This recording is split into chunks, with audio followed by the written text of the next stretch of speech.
Good morning, MacLaren. If you don't know me, my name is Mr. Seasley, and I am a second grade teacher here. Today is Monday, September 14th, 2020. The sun rose at 6:40 a.m. and it will set at 7:08 p.m. It is going to be a sunny day with a high of 79 degrees. Although I'm recording this 3 days in advance, so maybe something has changed between now and then. Today, I want to talk to you about something that is near and dear to my heart, which is animals. And I'm going to go through a couple of different animals, and then we're going to end with one of my favorite animals that we don't think about very much. So let's jump into the PowerPoint. Okay, we're going to start with an animal that you might recognize, which is a giraffe. And this giraffe has a very long neck. And why does it have a very long neck? Well, it's because the giraffe eats leaves off of those trees in the background, acacia trees, which are very tall trees. So to reach those trees, you need a very long neck. And to eat the leaves, you also need a tongue that can extend really far and grab things like a hand. It's called a prehensile tongue. It acts like a hand. And this giraffe didn't just get these things out of random, didn't just grow a long neck out of the blue, didn't just grow a tongue that could grab things out of the blue. You and I don't have those things. But over many millions of years, an animal that was shorter and would eat things on the ground realized that no one was eating these trees, and they could eat them, and then they wouldn't have any competition for it at all. So animals that extended their neck up and ate some of the trees, those giraffe-like creatures were more likely to survive. And then their kids were more likely to survive if they did it too. And over many, many kids and parents, and years and years and years and millions of years, their neck grew longer so that they could eat even more of these, until eventually we get the giraffe that we know today with an extremely long neck. And the same thing happened with the tongue. Ones that had a tongue that could grab things did a lot better than ones that didn't. And so those had more kids that had the same thing. And it kept going until we have the giraffe that we have today. This process is called evolution. And every single animal, every single living thing on our planet follows, or is the way that it is because of evolution, because they have evolved by these traits that have made us much more successful. They've made living things much more successful at what they do. Let's look at another animal. This is a tiger. A tiger. And tigers hunt their prey in the forest, and don't they don't chase them down like a cheetah. They stalk them and they sneak up on them. And so tigers have a lot of adaptations, a lot of things that they have evolved over the years that make them very good at what they do, make them very good at hunting. Now you might think, this tiger is orange. How does it blend into that green forest behind it? Well, it's interesting that you might think that, because most of the things that tigers hunt, like deer and rabbits and even some bigger things like antelope, they have different eyes than you and I. They have what's called a bifocal lens, which has two receptors, two color receptors. And when they look at things, they can't see all the same colors that we see. In fact, it's kind of like if you are colorblind. They can't see the difference between red and green. So I want to show you what we see with the tiger versus what their prey see. So on the right is the tiger that we see, but on the left is the tiger that their prey sees. And you can see how much better at camouflage that is than you would think. But they also they not only have to blend in with their environment, they have to be very quiet so they don't let these deer know that they're coming. So they have adapted these giant paws, and these paws muffle their sound as they go, and they step very softly so that they can't be heard at all. So that's how tigers sneak up on their prey. But when they get their prey, they need to kill it so they can eat it. And they do that by being extremely strong. Look at all these muscles that this tiger has. It's incredible. And they have extremely sharp claws that can grab things and hook things and rip things. And they have extremely sharp teeth, which once they grab into something, they do not let go. And so all of those things have made tigers the excellent hunters that they are today. But they didn't just come, just like the giraffe, they didn't just come with all of these things. They started off as something else, and as they kept growing over millions of years, they evolved into what we have today. They actually started as this thing called a myosin. And that, you might think, doesn't look at all like a tiger. But it's a tiger's ancestor. Millions of years ago, myosins lived on this earth.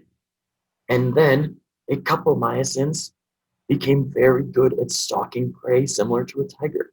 And they adapt, and ones that had a stripe that was orange and black did a lot better than ones that were more like this. And ones that had giant teeth killed things a lot better than ones that had smaller teeth. And so the ones that killed things better were able to eat more, and then they had more kids, and those kids were able to do the same things that their parents did until we get what we have today of tigers. Myosins also were the ancestors of snow leopards and panthers and lions. Pretty much every big cat evolved from this creature right here. So what animal are we also going to talk about? What animal was I saying earlier we don't think about a lot? Well, there's an animal that has also evolved to be good at its environment, and that animal is you. Human beings are an animal. Human beings are a living thing, and we all have adaptations that we have grown over millions of years that make us as successful as we are today. And one of them is something that we all, or most of us, learn at a very young age, which is how to walk. Now, you might think that walking is no big deal, but in the animal world, it's a huge deal. In fact, humans are the only animal that walks on 2 feet, or the only mammal that walks on 2 feet, except for one. Now, kangaroos hop on 2 feet. That's true. Some animals can walk on 2 feet, but they don't like to. Like a dog could walk on 2 feet, or a bear, but they don't want to do that most of the time. They're not built for that. But there is one animal that does walk on 2 feet, and it's called a pangolin. Now, this animal is super awesome and really cool, and I could talk about it for a whole assembly, but I'm not going to. I just want to show you how it walks on 2 feet. And it doesn't walk a lot like a human being, that's for sure. It's very bent over. Its front arms are kind of like a T-Rex. They're just hanging there. But a human being walks straight up, walks on 2 feet. And when our ancestors, many, many millions of years ago, decided to walk on 2 feet, they weren't built for it. But the ones that were more built for it succeeded, and those survived, and they had more kids that were even more and more built for it. And our bodies eventually changed. So these things that were kind of like humans, kind of like chimpanzees, kind of like other apes, turned into what we are today. And we've changed in many ways. Take a look at our skeleton versus a chimpanzee skeleton, which is our closest living relative. On the left is our chimpanzee skeleton. And you can see that its spine, its backbone, is curved forward. That's because chimpanzees walk on 4 legs. They crawl on their fins, or they don't crawl, but they walk on 4 legs. And so they're hunched over. Whereas human beings don't walk on 4 legs, we walk on 2. And so our bodies, our spines had to adapt. And we have a second curve. It looks somewhat like an S in our spine. And that helps our balance, that helps us stay upright, and it helps us actually get rid of some back pain that we might have from walking on 2 feet. Now, our bodies didn't just change in our spines, they changed everything.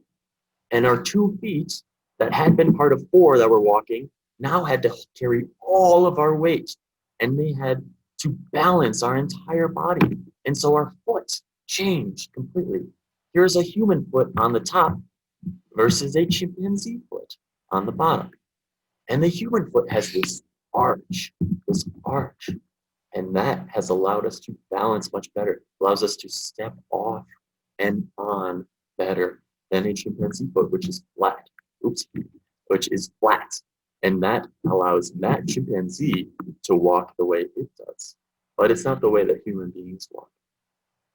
Now, human beings also have, when they started walking on 2 feet, their 2 other feet, their hands, their things that would become hands, were now free. And you can do so much with your hands when you're not using them to walk. You can hold things. You can take food and carry it back.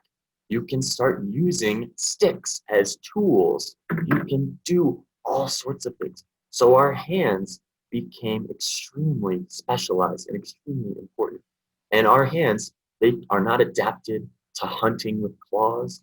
They're not adapted to hitting things hard, although we could do all of that. But they're adapted to be adaptable. They have grown to do many different things, and that is what makes them so impressive. Doing this right here, the peace sign, is something that almost no other animal in the animal kingdom can do. And you think of just how easy that is to do. All you have to do is just stick your thumb over your hands.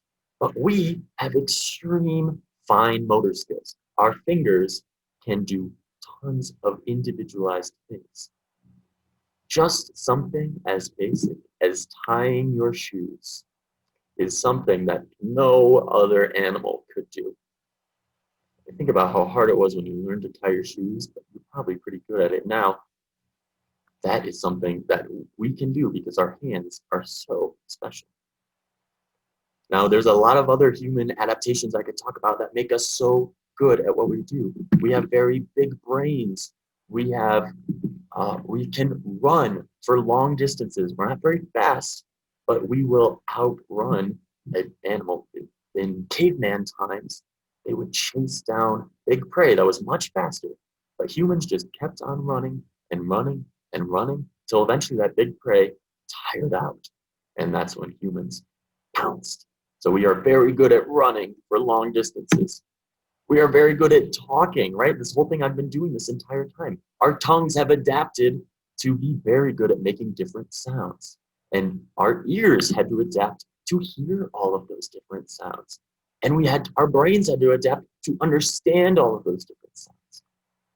And our teeth are very important. They are adapted to eat vegetables and fruits and meat and all sorts of different things. Our teeth are amazing.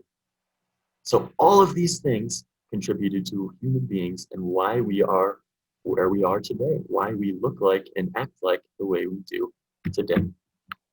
That's all I have for today. If it is your birthday today, September 14th, happy birthday. I hope you have a day filled with kindness, friendliness, and peace. We are all in this together. See you next time.